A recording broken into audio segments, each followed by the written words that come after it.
before I start, I'd like to thank people who made it for me to be here and to engage with the genocide studies, especially with focus on the 1972 genocide in Burundi. That's just dear to my heart, trying to understand what happened. So I'm hoping to share with you what I feel. I'm almost sharing a journey, my journey, hoping that it can help someone else. Because after silencing, it's really hard to start dealing with something that you had no responsibility in. But let me take this opportunity to thank my colleagues at the Center for Genocide and Human Rights Research in Africa and the Diaspora, Professor Emeritus René Marchand, who has been my mentor, who guided me for years and years, Ambassador Bob Kruger, who I've worked with. We had many conversations over the years.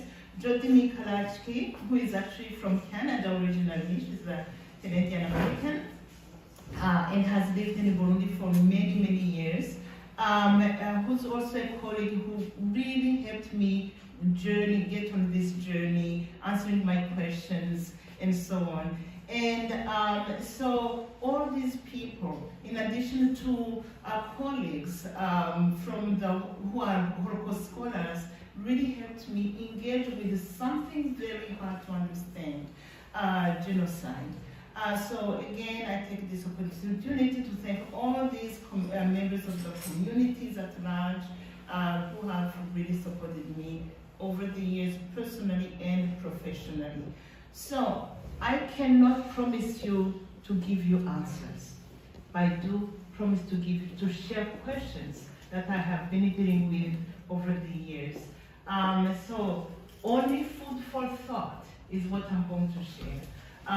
Some musings about what happened to our people. Just like Dr. Ntihirageza shared today, they were sharing so much. They were one from what we could see on the outside. What happened to our people? So I've been really thinking over for decades, what happened for decades, the silence and so on. So now I try to really be quick so we can get to the conversation. Like I said, I don't have answers, so I would like to hear more from you than you hearing from me. So I try to make it short, especially that Dr. Ntihirageza has given preliminaries about what happened, right? Okay, so uja mukingwara arayirata, as they say in Kirundi, a Kirundi proverb, which means if you want to heal, you have to talk about where it hurts.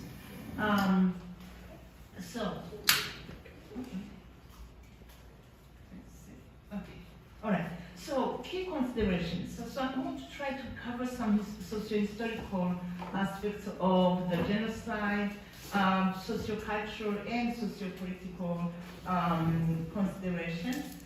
And I will try to contextualize, like, how did I get here? Why me?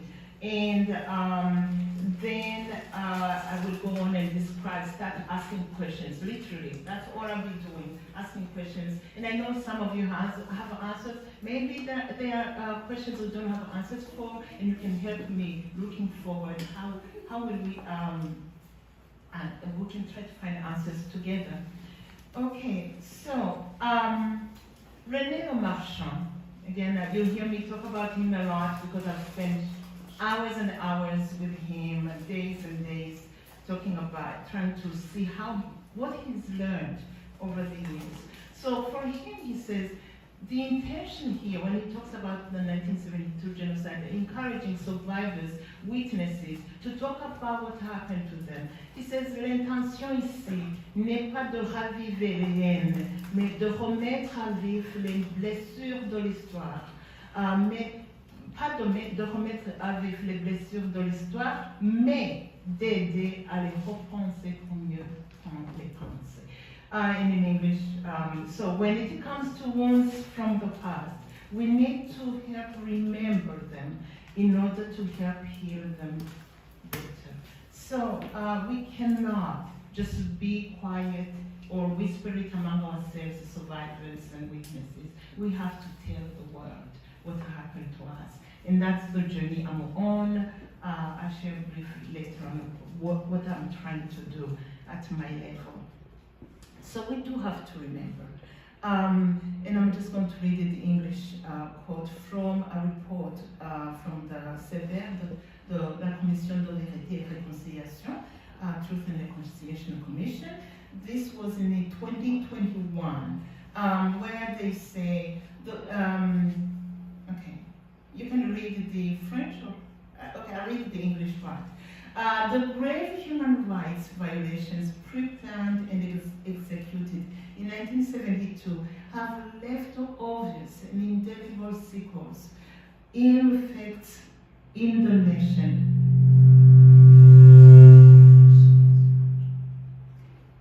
As a whole and in the families of the victims. So it's real, it did happen. Why am I repeating it did happen? Because when I first started as a survivor, and this is where this is truly personal, and that's why I say it's a huge privilege for me to be standing here, sharing my story and trying to understand the 1972 genocide. It's a huge privilege for me. I'm a survivor. My father was killed then. My brother was killed then. Many of my cousins were killed then. And they were all successful businessmen. When I first started talking about it, I almost wondered if I should.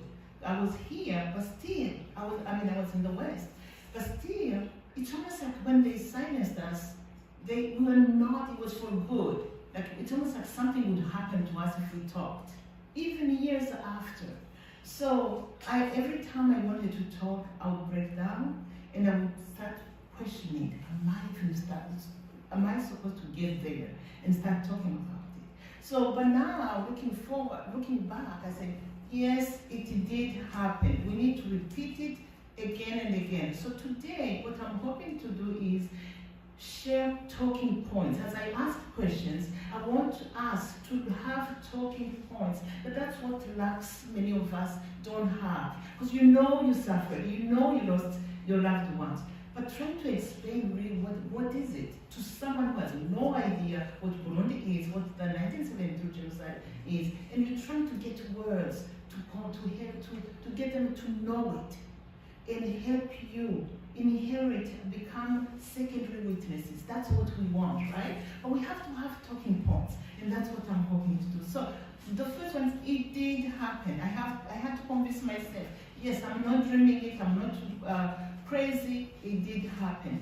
10% of the population, as you heard from Dr. Ntihirageza, were killed. Hutu, male, and there were also women, by the way. Recently, I went to see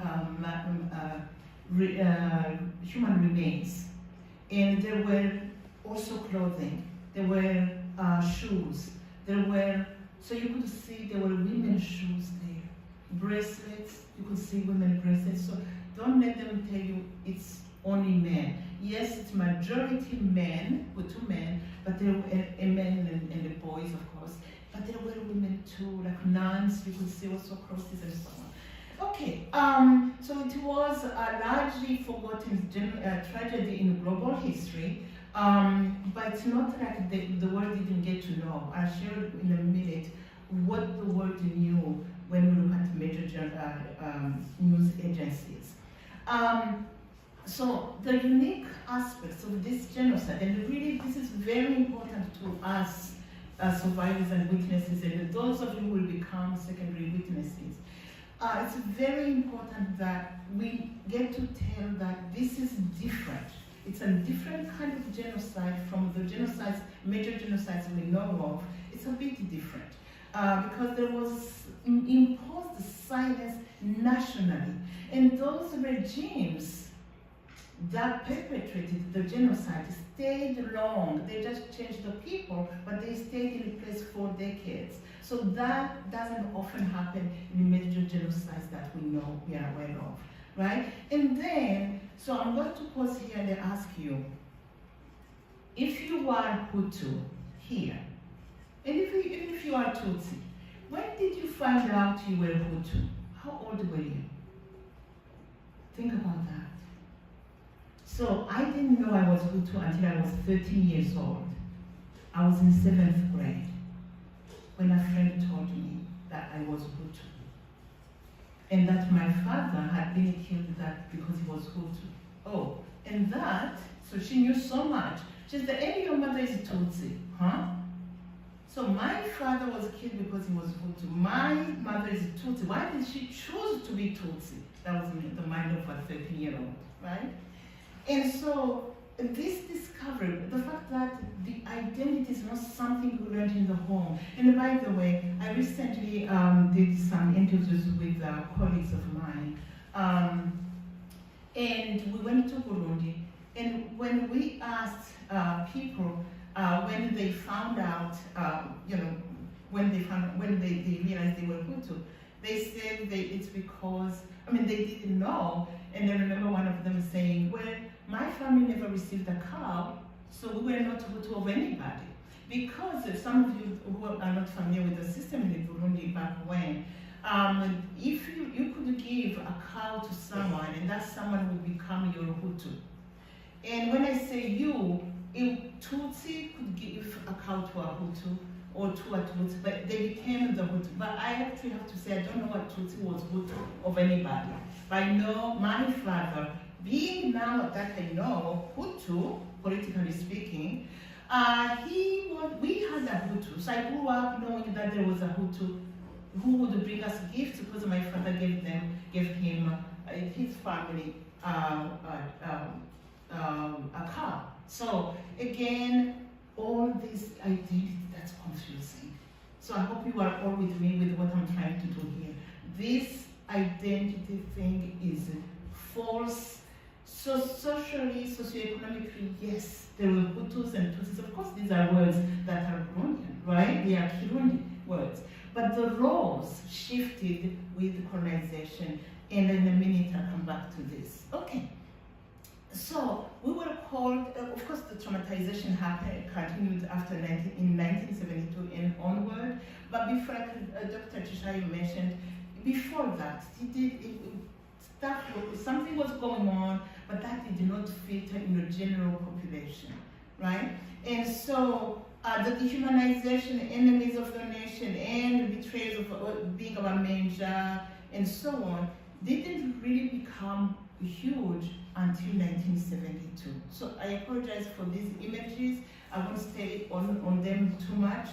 But it did happen. And in case you have to explain, use the mass graves. Yes, it was denied all the way to 2020, 2021 and onward. But then in 2020, they started finding mass graves. Ladies and gentlemen, more than 4,000 mass graves are sitting in Burundi. But they've been able, the Truth and Reconciliation Commission has been able to only look at some, exhume some of them, not all of them. So I've had a chance to visit some of these rooms where the remains are, and I'm sorry to say that today, because Burundi I don't know if I can say can't afford, that hasn't been able to put material to protect these remains. I hate to say it, but rats are really getting to them. So it's heartbreaking, but that's the sad reality. So 1972, people lined up, going to be killed after they've been called from lists. But then silence, right? But guess what? 2021, they are there. They spoke from the grave. So we got to know more. So it did happen. Let's repeat, it did happen, but we have to know how to talk about it, right?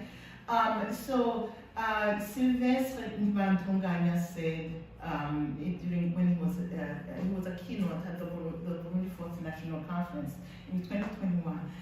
He said, les bourreaux ont réussi à massacrer les gens parce que dans les traditions, les Burundais avait la culture du respect à l'autorité. Remember, like we're used to being to the money, to the king, respect all prevailing authority, right? Au moment du génocide, certaines missions diplomatiques, la France, la Belgique, les États-Unis, ont été au courant des faits, mais n'ont jamais rien fait pour arrêter cette machine à tuer, actionnée par le pouvoir de Michombero, sous prétexte de protéger les Batutsi contre l'extermination par les Bahutu. Prétexte pour protéger les Batutsi. I'll come back to this. Prétexte pour protéger les Batutsi. Did they? Did they really protect them? They had the means, they had the army, they had the resources to do it, but did they? I'll come back to it. So did the world know? Oh, sure they did. The Atlantic Monthly in September 1973 said it clearly, right? Burundi, a country, I'm just going to read the highlighted words. Burundi, a country, Central African of a country in which 85% of the population is Hutu, yet a visitor can find few Hutus in Burundi. In Burundi, something terrible has happened. A year ago, the government, run by the minority Tutsi tribe, tried to eliminate in a chilling and systematic way the entire elite class of the Hutu people, all those with some education, government jobs, or money. And my father, my relatives were killed because they had money, they were businessmen. So the death toll was perhaps 100,000, perhaps as great as 200,000. Since then, there has been even more killing. The latest in May and June of this year, 1973. So if I were to talk about the 1972 genocide, to people who have no idea, I take this article in book and this is why I show, because this speaks the language that they understand. If you say the Atlantic Monthly, it's a respected news source. The New York Times, Marvin Howie, special to the New York Times, did say, now this was June 11, 1972, right? That's it started on April 29th, right? Then in June, right, about a month later, this is what she said. The president of Burundi, Lieutenant Colonel Michel Michombero, acknowledges that 50,000, between 50,000 and 100,000 people have been killed in the last 6 weeks, while many foreign residents estimate the number of victims to be at closer to 150,000. Now we know there were many more, right? But that was at that time, June 11. Think about that. So if I were going to talk about Burundi, 1972 genocide, to people who have no clue what Burundi is, what the genocide is about, guess what? I take their tool that they respect, a New York Times article. So, Le Monde. So if you didn't know about the Atlantic, then the New York Times, well, Le Monde said it, right? So, and this was May 27, 1972, right? Many readers, witnesses of the Burundi troubles tell us specifics about the massacres which, according to the Belgian Prime Minister, Ms. Gaston Eyskens, have taken proportions of a true genocide. Think about that. This was in May, right? And so if they don't understand, I feel you have, way of saying, oh, Burundi.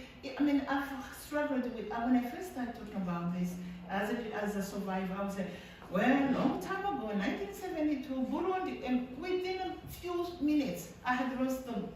They were still there in my audience, but they wouldn't get it. They wouldn't understand.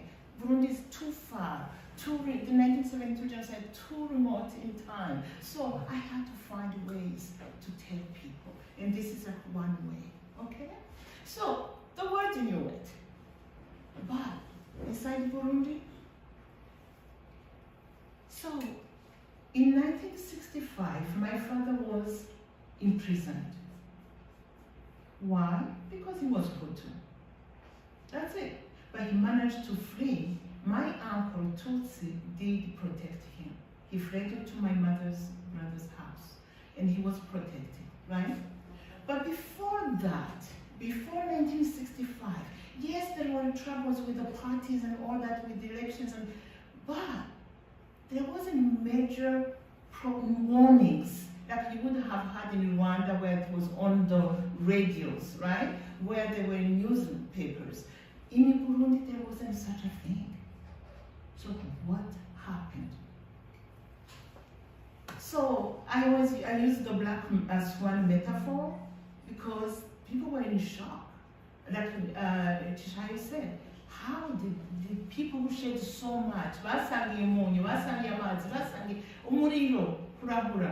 they shed so much, salt and so on, and yet they turned around. Didn't just use a gun where you shoot somebody and say, oops, a machete, a bamboo stick, and a killing that's so personal. What changed? What got into their hearts and their minds? So those are questions we ask. But in Burundi, honestly, there were, at that time, before that time, people were not around saying, that happened in other places like Holocaust, right? There wasn't the dehumanization that we saw in other places. So, again, there was no propaganda, right? Unless I'm mistaken, please help me, I'm here to learn. But from what I know and have read, there wasn't major propaganda. You would find someone else that would escalate the tensions. So the sudden eruption of violence caught many by surprise, particularly those who would become victims. So in pre-colonial tradition, now I'm going to really quickly actually skip this one and get here. Okay, why do I like to look at this? I don't want to use supremacy because I feel like maybe it's a too strong of a word. I'm at the beginning of trying to figure out what to name the relationships between Hutus and Tutsi. Okay? So I'm going to pause on marriage, intermarriages, just to illustrate what Hutu were and what Tutsi were, right? Because we tend to say colonizers divided us, right? But you don't want to stop there. Yes, they did. But we don't want to stop there because they used a system that was kind of working in that direction. So let's look at the intermarriages. So in, and I hope you can see this, yes, and those who are on Zoom can see my cursor. So, can we, yeah? Okay, all right, so the intermarriages between Hutu men and Tutsi women, pre-1972 genocide. Again, please bear with me, these are tendencies. I'm not saying every case was like this, right? But the Hutu men from higher socioeconomic status tended to marry Hutu women from lower socioeconomic status. So please think, those of you who know, I'm hoping you can prove me right or prove me wrong, but that's my observation. That's what I've heard from more than 150 testimonies that we've been collecting at Northeastern Illinois University. Then in a smaller way, smaller group, so the major tendency is when the Hutu from the higher socioeconomic class, socioeconomic status, married a Hutu woman, a Tutsi woman from lower socioeconomic status. Now, there were then those Tutsi men from lower socioeconomic status who married Hutu women from higher socioeconomic status. So my mother married my father. My father was a man. And so my mother is Tutsi, my father Hutu, and then my aunt, my father's sister, married a Tutsi man. So at least from this I can tell you from personal experience that indeed these cases happened, right? And so this man was poor, dirt poor, I have to say. I still respected them, but they were poor. And we were, of course, my aunt came from a family of quite wealthy families. And then, and I'll just quickly get, because I know I'm running out of time, so I'll quickly get to a couple of slides I really wanted to cover before. But this is just to tell you the idea of why would this rich man, Hutu men married Tutsi women from why? Okay, again, it's the why.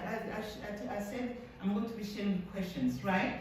So now I'm going to park here on the Hutu rebellion. I'm going to put a big, huge question mark. And I know Tishaya shared with you some of the preliminaries about this, but I really want to question the question, okay? So the uprising that was talked about before the killings, the 1972 killings, was it a genuine rebellion or a pretext for planned mass killing?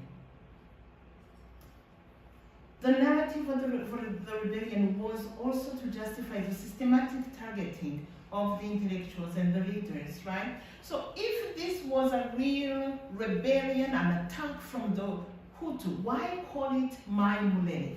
Why pretend, use first people from outside? Why not head-on just say, yes, we were attacked by Hutus, group of Hutus, right?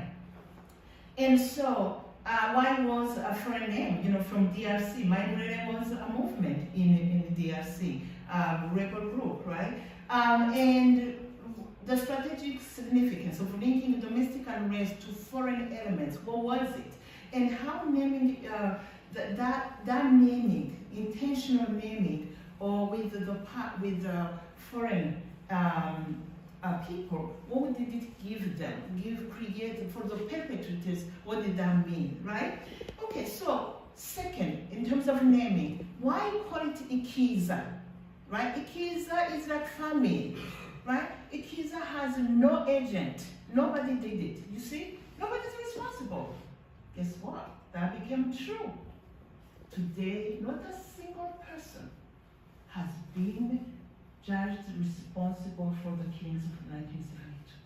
Because there was a Kiza, it was nothing, and it was just some event, an evenement, right?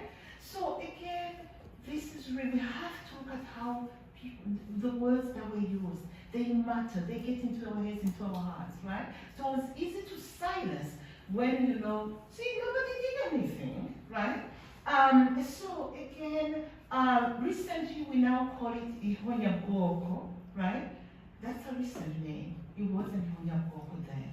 It was just Ikiza.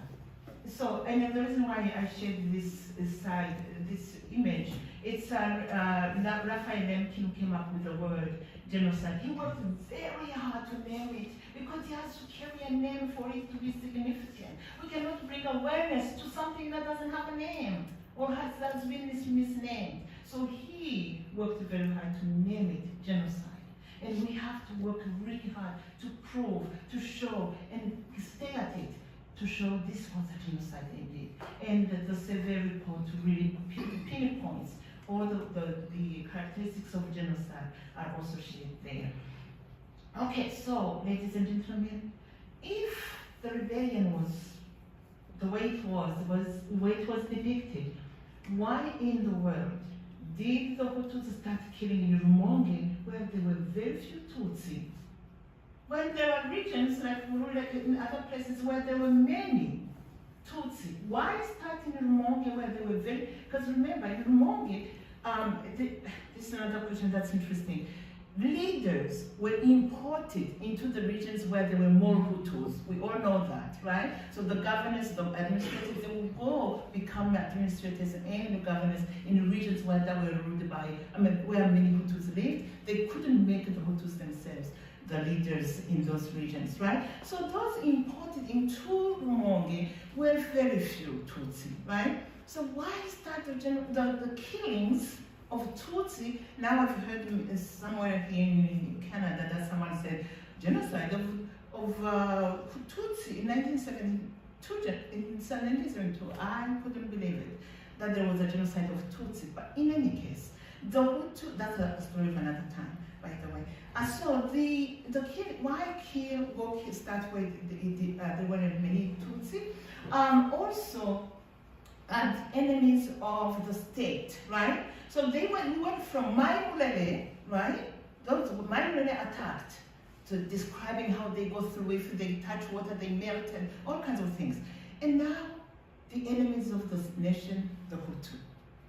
Okay, so anyway, so the list, I'll be quick. So, and maybe I'll go 2 more slides and I'll be done. Okay, so the list. Many people, listen, where I grew up, Rukoma, Rumeza, Bururi, that's where I come from. There was one deaf, mute man, Tutsi, who would come in with a list and would just show and he would just read. He would just say, I don't know if it was reading, I think he had to memorize. He would just have this list and he would say, follow me, follow me. And these big men, strong men followed him. And they never came back. There were lists. When did they get established? Burundi didn't have landlines, let alone cell phones, right? At that time in 1972, you would all agree with me if there were landlines, maybe in the urban centers, but in the majority of the country, there were no phones. So how in the world did they manage to establish a long list of people? And by the way, I saw some of the list. Guess what was next to them? This name. They own a Mercedes, 4-door Mercedes with, and so on and so on. A house, 5 bedrooms, and so on. They were descriptions of all the property of these people. Wow, what a kind of census is this, right? And when was it done? If it started, if the killings, if in 1972, April 29, that's when we say it started, right? Why were the killings across the country? How did that happen if there were no cell phones? That's another question for us, right? So, communication, of course, my inkling, and again, I can confidently now say maybe it was pre-planned. And I think Jishai touched on that. And it's been said in many other places, by the way. That was pre-planned. So, one of the people that many of you may have already heard of, Ndowingoma somewhere, he's been interviewed. I have a transcript of the interview where they asked him, question number, how many questions I've asked. So, Ndowingoma somewhere was the governor and commandant of the military camp in Bururi. The killings were happening a couple of kilometers away from his camp. But he did not go to protect the Tutsi who were being killed. Why?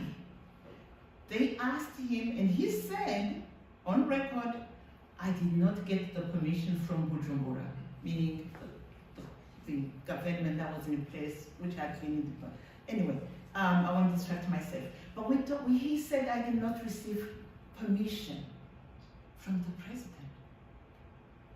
So he decided to send a truck over Jomanfu, like send it to Rumonge because he had heard there was trouble, and he received a message that he should return that truck back. That's on record. That he was not allowed to go. So rebellion with no protection of the Tutsi. That's another question for us, right?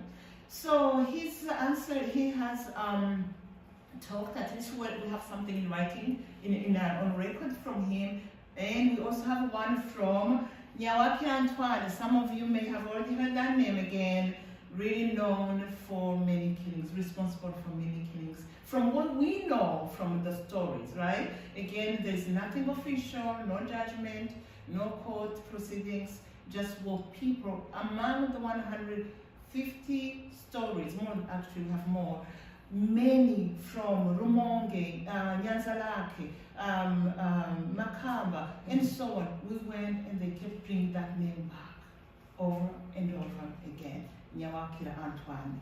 So Nyawakira Antoine was also interviewed, and here's something he signed in 1972, 3.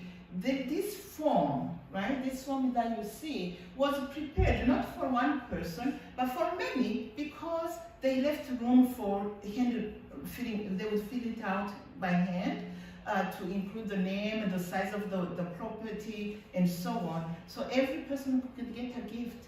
So they were gifting each other the property of those who were killed, right? So, ladies and gentlemen, one more question.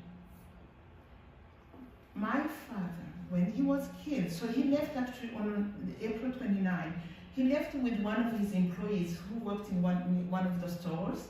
So they went to pick up, we were going to get a new car. Yes, 1972, he had purchased a car. My brother was the one who was killed, was getting married.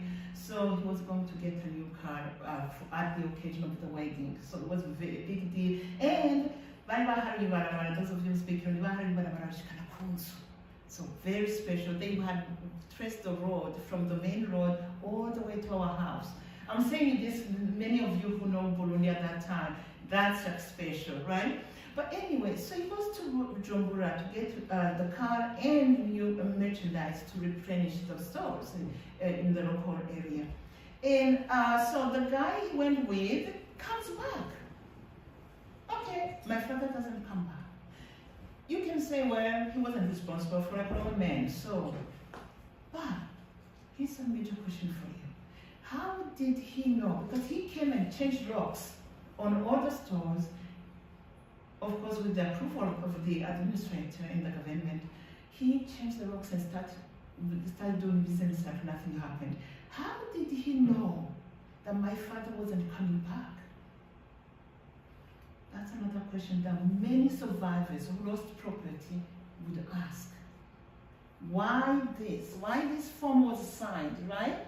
Why was it signed? How did they know the owner of this property wasn't coming back? You see? So the silencing, like Tisha beautifully elaborated on this. I won't say much about it, but really, it was just like in Kirundi we say, just total silence, and you grow up with that. But here is the thing. Many people say, oh, in the Burundi, it's fine. Guess what? About 2 years ago, I asked two young men, I said, separately, I said, so, what do you think of the 1972 genocide? Are we all now, is it the relationships between Hutu and Tutsi? How is it going? And one young man says, oh, it's all good. We help each other, we support each other, we are at peace. Then I said, oh, that's wonderful. So do you get to talk about Tutsi, Hutu, what happened? He said, no, you don't talk about that. He got so nervous. It turns out he had written a beautiful poem about the killings. Meaning he knows inside, it's there. But we cannot keep sitting it inside. Before we know it, you cannot build a house on a abyss, right? You can't build a house on an abyss. We have to talk about it in order to heal, as Romasha said. If we don't, guess what happens? Cycles of mass violence. Over and over and over again. We've seen it, we've suffered from it. Many of you are survivors. Yeah, it's real. When the silencing, you would think, maybe after a long time, come on. No, come on. The brave 27. Remember, many of you were here. Maybe some of you may be here in this list. Les signataires. You've heard the les signataires. That word came up in 1988 when brave men and women got together to sign a letter to stop another genocide that was about to happen, starting from Higamarangara.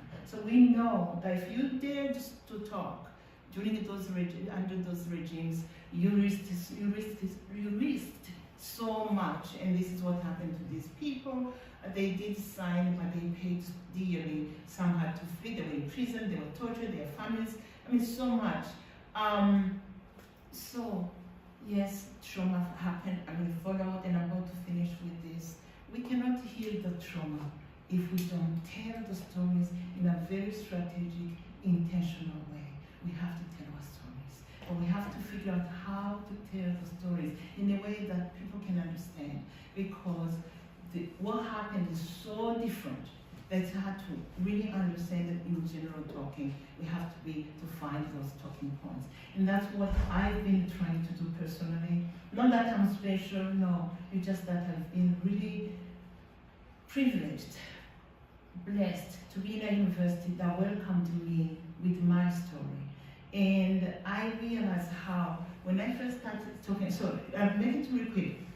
And before I start talking about my story, as a good Christian, I had said, I have forgiven everyone, those who killed my father, my friends, I've forgiven them. And I testified in this movement, called for Quran movement, in front of people. Then I started telling my story and became raw. I was angry, I was mad, it was incredible. But then soon, because as I talked about it, as I shared my story, it started easing out. And I can tell you honestly, and I know some of you may not understand, and that's okay, I've forgiven those who killed my people. From the head and the heart. Before it was only in my head. As a good Christian, I've got to forgive. But today, I've forgiven them from my heart and from my head. And I use now my space, what I can, to continue telling the stories. We're using, with my colleagues, we at the Center for Genocide and Human Rights Research in African Diaspora, and my students. And one of them is an incredible photographer and has created what we call echoes of silence. What you see here. I don't know if you can read it, it's very visible. But echoes of silence to tell the 1972 genocide. So he's used images, beautiful. So we have right now our exhibit is in the Atlas Center in Illinois, where we have these, the images are all around the wall. We brought in coffee for the opening reception. We had coffee, we had the smells, everything. It was just really wonderful. The rooms were packed with the people, curious, who want to know. So yes, through the world want to know, but we have to figure out how to tell our stories. Thank you very much.